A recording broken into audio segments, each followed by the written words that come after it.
انت ممكن تكون بتصرف ملايين على البراندنج بتاع شركتك بره المكتب، لكن جوه المكتب لو اخلاقيات التيم دي مش مظبوطه يبقى انت بتبني كاسل اوف ساند. اي تيم في اي شركه هو مش فاميلي. كلمه فاميلي دي عايزك تنساها. احنا بروفيشنال سبورتس تيم. الاخلاقيات هنا مش ان احنا بنحب بعض، الاخلاقيات هنا ان احنا بنحترم بعض، بنحترم ادوار بعض، بنلعب فريق كوره محترم، دايما بيبصوا لبعض، كل واحد عارف التاني اللي جنبه شاطر في ايه ومش شاطر في ايه فما بيلبسوش. دايما بنستحمل الشخص المقصر، ممكن يكون عنده مشاكل في بيته، ممكن يكون عنده مشاكل في حاجات كتيره، بنحاول ان احنا نطوره وننميه ونحسن منه، مش بنرمي عليه اللوم وبنقول اصل هو السبب. في الاول وفي الاخر احنا فريق، والفريق هدفه واحد، ان هو يجيب جون. المدير الشاطر عارف ان الكوميونيكيشن لازم تكون ترانسبيرنت، يعني ما ينفعش تكون بتلعب من ظهر حد وبتروح تتكلم عليه من وراه وبتقول عنه وعنه وعنه، لان اي كلام بيتقال في الكواليس هو كلام ملوش لازمه، وفي الاول وفي الاخر هو هيوقع التيم بتاعك، يعني هيوقعه بلا نقاش يعني، وتقدر تقول عليه ان هي طاقه مهدره. ضيعت وقتك انت في اللاشيء. مش كان زمان عملنا كامبين نجحت؟ ومفيش عندنا غير نوعين من الموظفين، واحد بياخد الاونر شيب بتاعت اي حاجه بتحصل، وواحد بيرمي اللوم على اللي جنبه. وفي الاثكس هنا والاخلاقيات هي ان احنا ازاي ننمي الشخص اللي واقع مننا،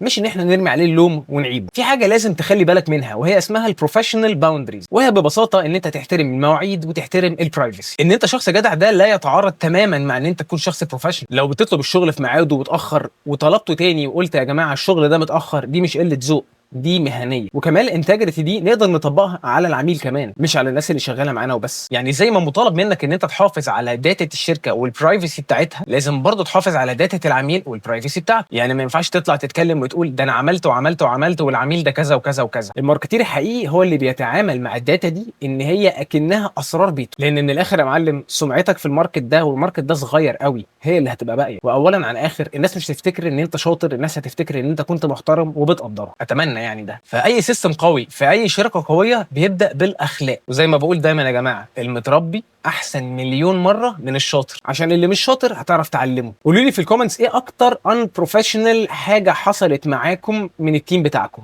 او من تيم انتوا شفتوهم قبل كده، وايه اللي خلاك تحس ان المكان ده مش بتاعك، حتى لو انت كنت شاطر جدا فيه وبتأدي جدا فيه، بس حسيت ان هو هيغير من اخلاقك بطريقه ممكن تكون مش مناسبه ليك او لحياتك.